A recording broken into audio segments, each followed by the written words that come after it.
A gente fica feliz que as pessoas começam a vir, né, e que o grupo começa a aumentar.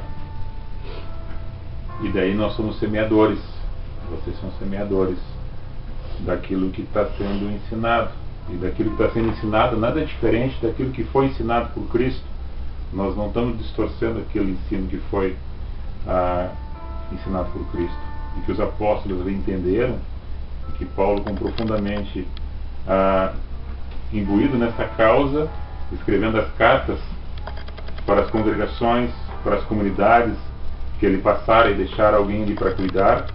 Então ele lançava cartas para que eles edificassem sua fé naquilo que ele aprenderam no caminho com Cristo. Então isso nós estamos só relembrando, memorizando um fato, narrativas que são contemporâneas nossa hoje.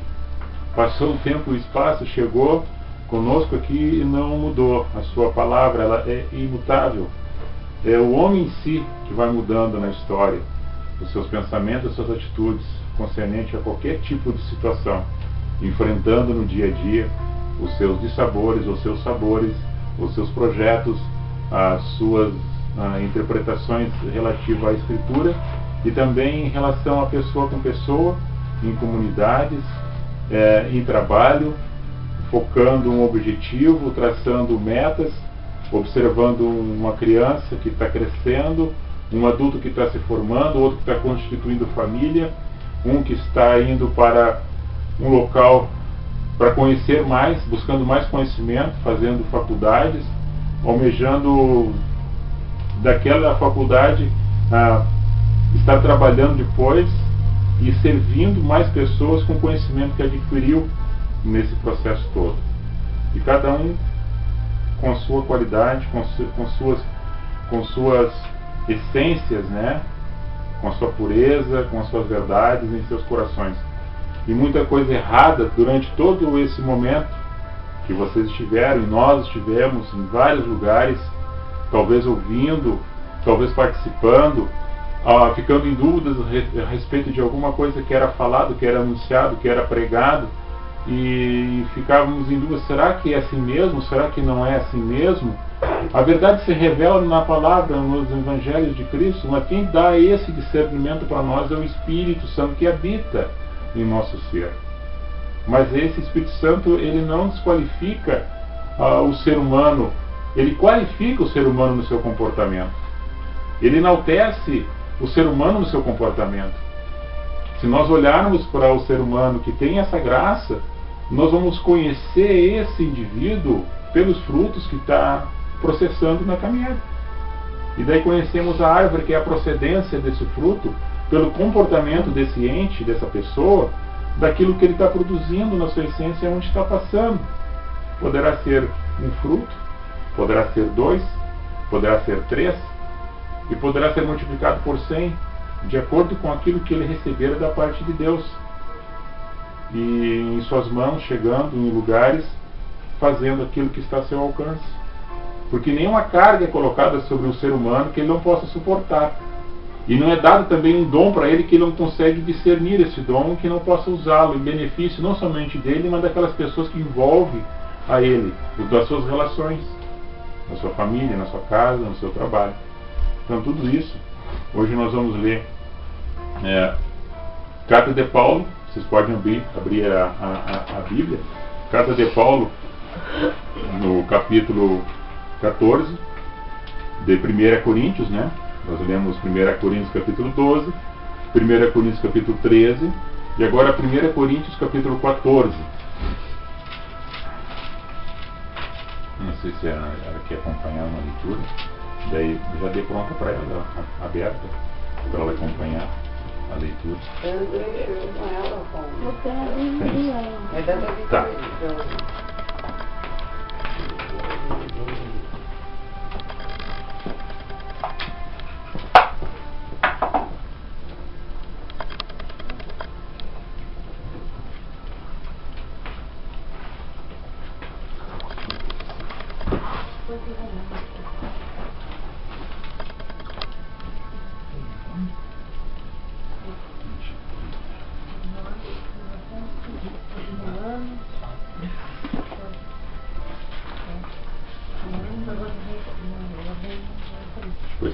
no espírito.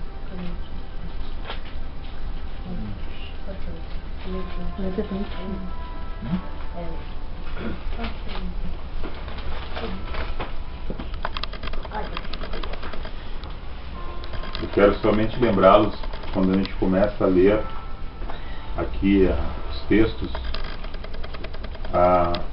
eu estou lendo, vocês vão percebendo que a leitura que eu faço em consonância aquilo que ela está querendo produzir para nós, não diferentemente do que Paulo estava ali falando para a igreja de Corinto. Podemos relativar esse momento desse encontro para nossos dias, para que haja uma percepção melhor daquilo que Paulo está mencionando nesse escrito. Então estou sempre colocando, sempre aprofundando mais, não somente na superfície da palavra, mas aprofundando mais ela e trazendo coisas que estão escondidas, para que haja percepção e entendimento deste texto que nós lemos em 12, que fala sobre os dons do Espírito Santo, o 13, que é o dom supremo, que é o amor, e agora na qualidade aqui que fala sobre o dom de profecia superior ao de línguas, e depois na sequência sobre a necessidade de ordem no culto. Quem tem estes dons? Como é que é o comportamento destes dons, das pessoas que supõem ter o dom, ou acham que tem um dom, ou somente é uma sugestão, ou somente é uma indução, ou somente é uma questão emocional. Nós vamos ler aqui para que a gente tenha esse entendimento. Começando do primeiro verso. Segui a caridade, ou amor, conforme a tradição de algumas, e procurai com zelo, com muita prudência, os dons espirituais, mas principalmente o de profetizar. Porque o que fala língua estranha não fala aos homens senão a Deus. É uma comunicação dele para com Deus. Não está falando para o homem, porque ninguém o entende. E em espírito fala de mistérios que estão ocultos, que somente Deus conhece esse mistério, dessa língua que está sendo falada. Mas o que profetiza fala aos homens para edificação daqueles que estão escutando essa profecia. Exortação, exortando também, chamando a atenção, consolando ele também. O que fala língua estranha edifica-se a si mesmo. Podemos observar na jactância do ser humano, quando em línguas fala, poderá estufar o seu peito, dizendo que está cheio de Espírito falando esse mistério. Mas o que profetiza edifica a igreja, todas as pessoas, o conjunto daquelas pessoas que estão ali naquele local.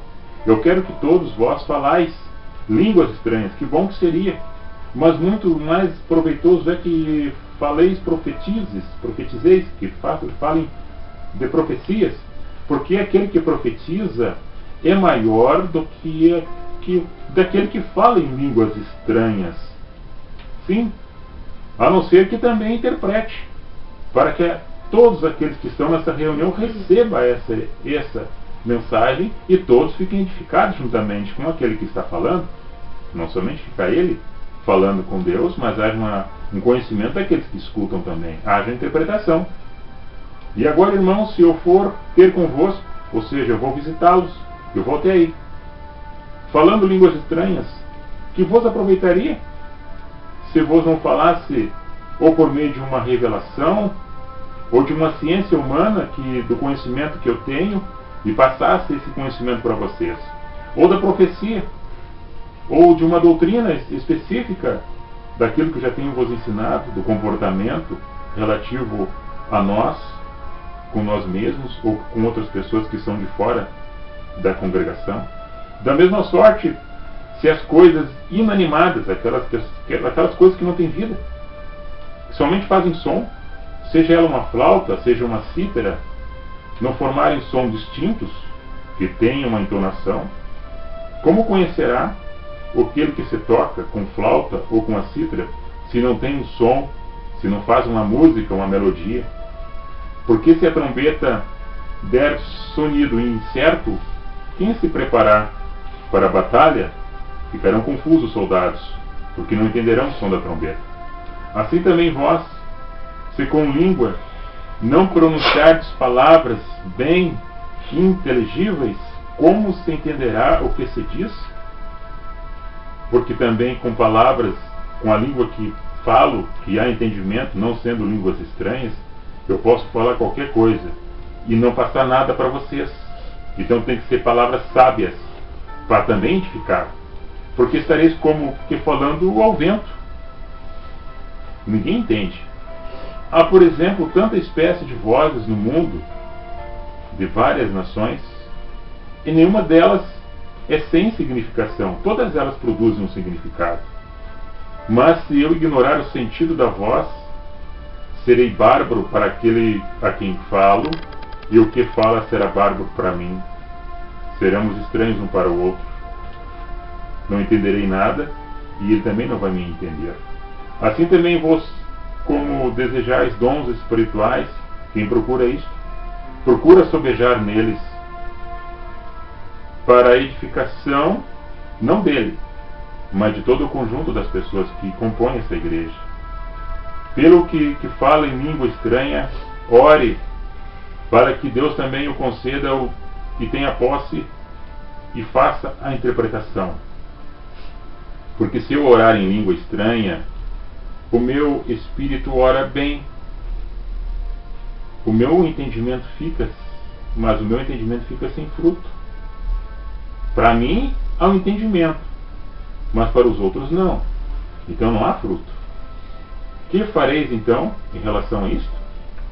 Orarei com o espírito, mas também orarei com entendimento.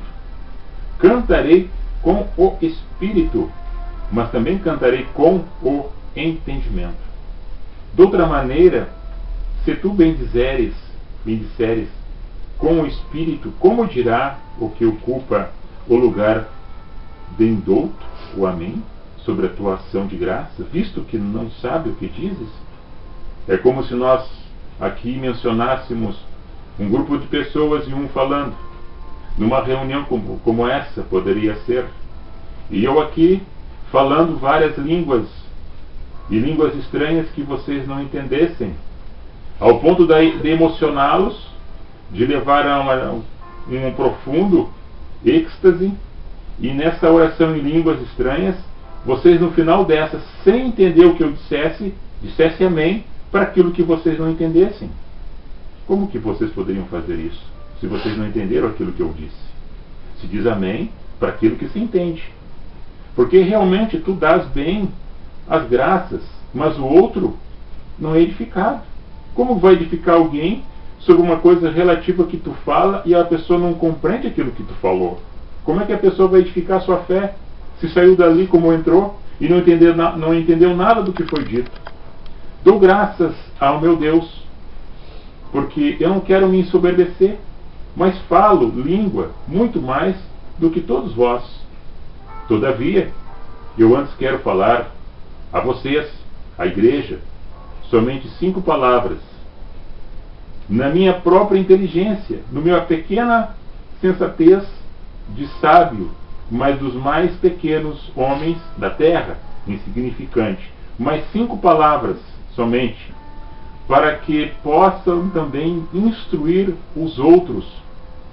E também ouvindo essas palavras vocês compreenderão e poderão ajudar a si e aos outros depois daquela palavra, daquela mensagem que eu vos passei. Do que falar 10.000 palavras e delas vocês não compreenderem nenhuma que eu falei, porque é tudo desconhecido.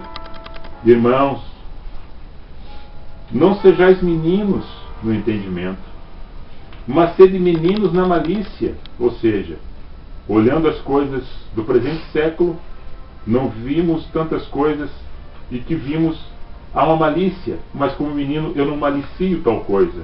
Mas que sejamos adultos então no entendimento, que cresçamos espiritualmente e amadurecidos agora, sejamos adultos e não sejamos mais negligentes com tudo que está acontecendo, mas que tenhamos entendimento e tenhamos discernimento. Está escrito na lei: por gente de outras línguas e por outros lábios falarei a este povo. Isaías 28. E ainda assim me não ouvirão, diz o Senhor. Mesmo assim, o povo ainda não entendeu.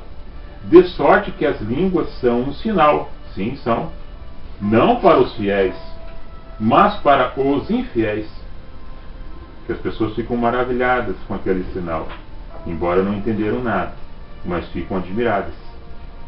E a profecia não é um sinal para os infiéis, mas para os fiéis.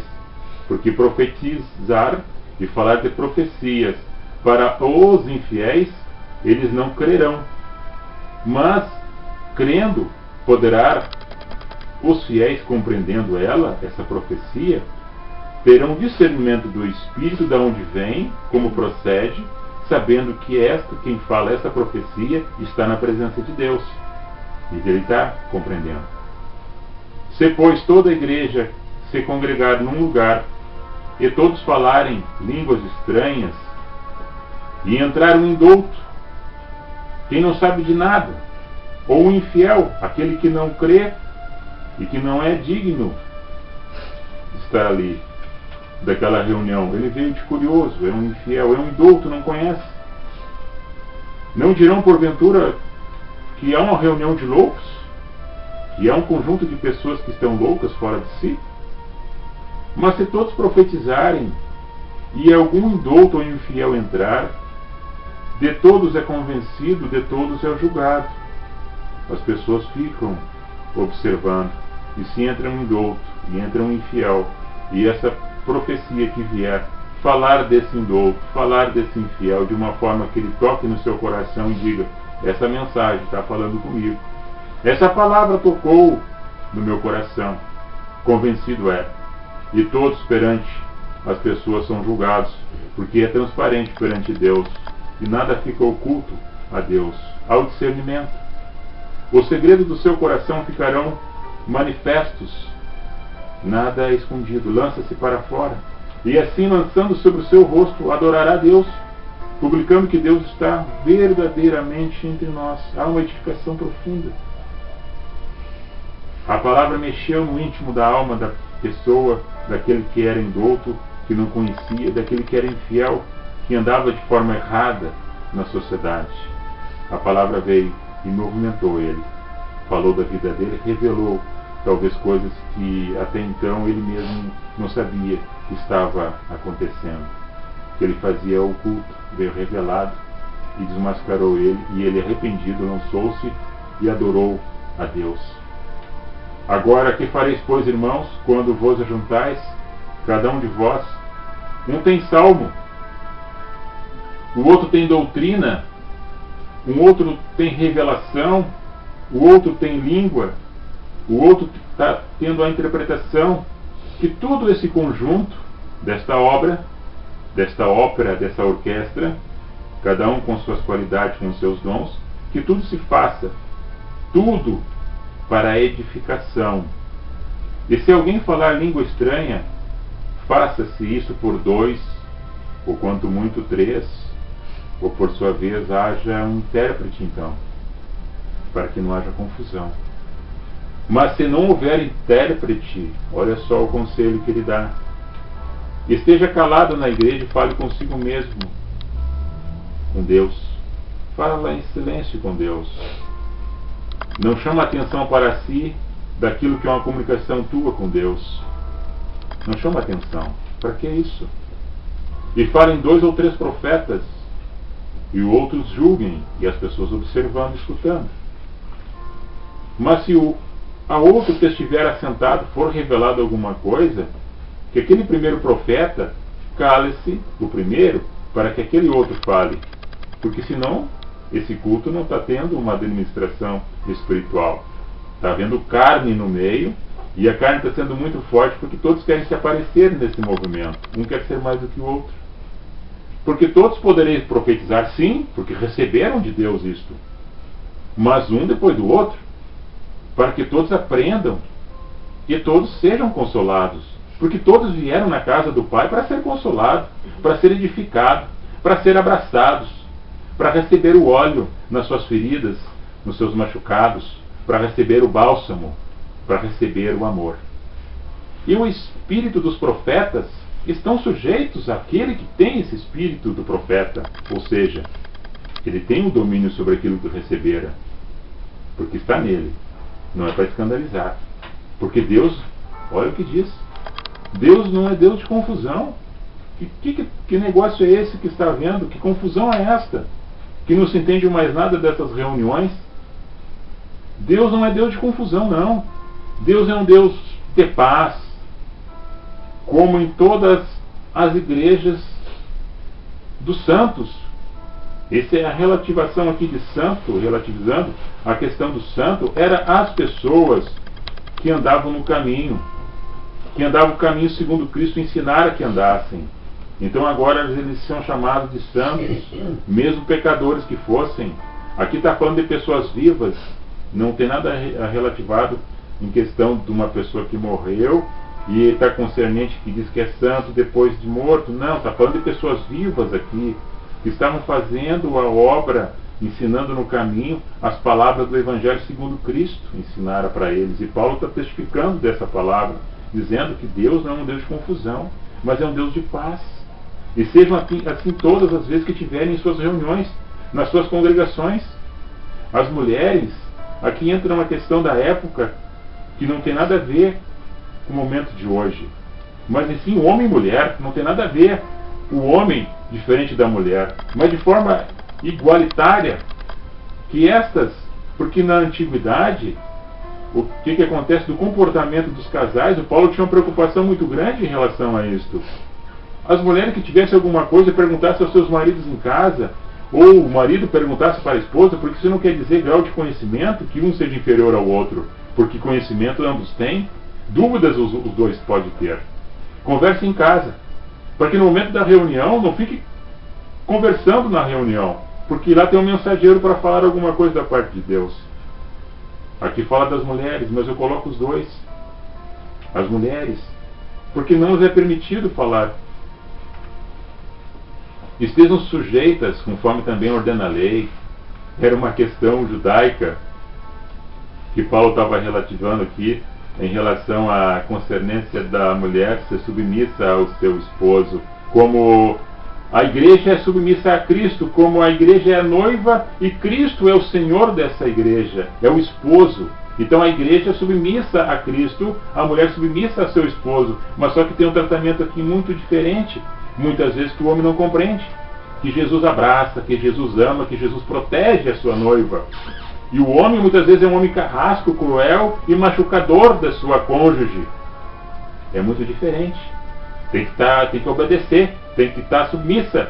Não é isso, meus amados. A submissão aqui é de amor, é de ternura, é de proteção, como Jesus protege a sua noiva, a sua igreja. E sem querer aprender alguma coisa, interrogue em casa, olha aqui o conversa, o diálogo em casa. E aqui falando sobre a indecência em qualquer lugar, nós estamos falando coisas que não convêm, o homem e a mulher, seja ele casado, ou seja ele noivo, ou seja ele namorando, falando em ambientes que é para estar escutando. Porventura saiu dentre vós a palavra de Deus, ou veio somente para vós? Não, veio para todos. Se alguém cuida ser profeta ou ser espiritual, reconheça as coisas que eu vos escrevo. São mandamentos do Senhor. Mas se alguém ignora isso, ignore. Portanto, irmãos, procurai com zelo, com muito zelo, com muita paciência, com muita longanimidade, com muita proteção, com muito cuidado, o dom de profetizar. Mas não proíbe aqueles que falam em línguas, mas quando falar, observem o que estão falando, mas faça-se tudo decentemente e com ordem, com decência e ordem dentro da minha casa de oração, nos encontros que nós tenhamos, nas reuniões que a gente faz, no grupo de oração que a gente está, nos lugares que vocês vão, nos lugares que vocês estão. Não ignore isto. Primeiramente, com zelo. Alguém procura. Se já recebeu, saiba como lidar com isto. Mas o importante é que nesses estudos que nós tivemos aqui, todos os dons que da parte de Deus chega para mim e para você, está em Cristo Jesus. Esse dom. O supremo dom é o dom do amor. E quem tem o dom de profetizar, profetize, mas que seja para a edificação daqueles que escutam. Mas se é para chamar a atenção de uma pessoa, não relativa a ela no meio dos outros, mas a parte fala com ela para que ela receba esse aconselhamento como um consolo da parte de Deus. Mas se vai edificar, então fala para que ela seja edificada, que ela fique edificada perante as demais pessoas. Mas se é para colocá-la para baixo, se a palavra vai dizer cuidado, tem uma cilada, não entre nessa, é uma furada, tu vai te dar mal, mas não escandaliza para os demais. Isso é que Paulo está falando. Não faça isso. Agora tu consegue falar, tu está falando em línguas estranhas, mas alguém está entendendo o que está falando? Não, ninguém está entendendo, então peça o dom para que haja interpretação dessa língua, ou alguém receba esse dom e interprete para os outros que estão escutando, para que haja edificação. Porque se eu falar somente eu falar línguas estranhas, alguém está observando isso para mim, dizendo, o Cláudio fulano de tal está cheio do Espírito Santo, concernente àquilo que ele fala. Quem fala línguas estranhas está cheio do Espírito Santo, não quer dizer. Quem está cheio do Espírito Santo é aquele que produz no caminho os frutos desse Espírito. Porque quem está cheio desse Espírito produz fruto. Quem não está cheio não produz. E quem tem esse dom, tem o dom do amor, que é o dom supremo, que é o mais que é manifestado em todos os lugares de relacionamento a qual cada um de nós passa. A cada um de nós passa, seja ele em qualquer ambiente, esse dom. Então Paulo está ensinando aqui dessa maneira, porque na igreja de Corinto estava dando confusões. Um queria ser mais do que o outro, um queria falar mais línguas do que o outro, e na verdade ele estava já entrando para a carne. Um queria profetizar mais do que o outro, então estava entrando a jactância, a soberba no grupo. E Paulo está apaziguando. Havia muita conversa entre as senhoras dentro do encontro, dentro das congregações, das comunidades. E Paulo está exortando, ei, fale com teu esposo em casa, não traga os questionamentos para dentro da reunião. No momento da reunião, momento de oração, momento de reunião, momento da reflexão da palavra. Paulo relaciona a mulher, mas nós relacionamos o casal. Porque naquela época, como era na sociedade, eles não estavam discutindo em questões de direitos. Nós hoje podemos falar sobre a questão da igualdade. A mulher não sendo inferior, nem o homem superior, mas na questão do amor, do afeto, do carinho, da proteção, que este homem, que esse cônjuge, que é o homem da casa, que ele ame a sua esposa e proteja ela como Jesus ama a sua igreja, a sua noiva. Então é com amor, não é submissão de pisar em cima. Eu sou homem dessa casa, eu faço e eu aconteço. Conforme na história que acontecera na época do passado, acontece hoje no presente século. E as pessoas não tiveram esse discernimento, essa maturidade. Então, como menino nós éramos no passado, quando crianças nós éramos, hoje nessa caminhada que Paulo está dizendo, não sejais menino, mas quando for menino, seja menino na malícia. Não os levais as coisas para o mal, não interpretais as coisas na malícia, na maldade, mas seja menino nesse sentido, quando houver a malícia. Mas que seja conhecedor, que seja sábio, adulto nessa caminhada. E que tomando o mingauzinho, que é o leite materno, que as crianças tomam, quando estão crescendo no conhecimento da palavra, hoje a gente pode dar um pedacinho de pão mais sólido, um pedacinho de carne, porque já faz a digestão, o estômago já está acostumado, já tomou o leite materno, já saiu o burralho, não está mais ali dependente daquele leite, já passou essa fase, uma comidinha mais sólida. Então a maturidade espiritual da palavra do Senhor em nós é desenvolvimento da graça, do amor e do entendimento relativo ao Espírito Santo. Então não é aquele movimento de fogo estranho, não é o reteté, a qual a gente já mencionou várias vezes, não é o caicai, não é a unção do paletó, não é a unção do riso, não tem nada a ver. Isso são induções, são seduções e são grupos de hipnoses que acontecem nas reuniões e que eles fazem. Deus, por sua misericórdia, no coração sincero das pessoas que vão nesses ambientes buscar a Deus, são engodados por essas pessoas que têm as suas maldades, suas malícias, usando o nome de Deus, usando o nome de Cristo, para induzir e chamar esse grupo de pessoas. E por trás disso tem uma campanha de vários votos e de várias questões relativo a dinheiro.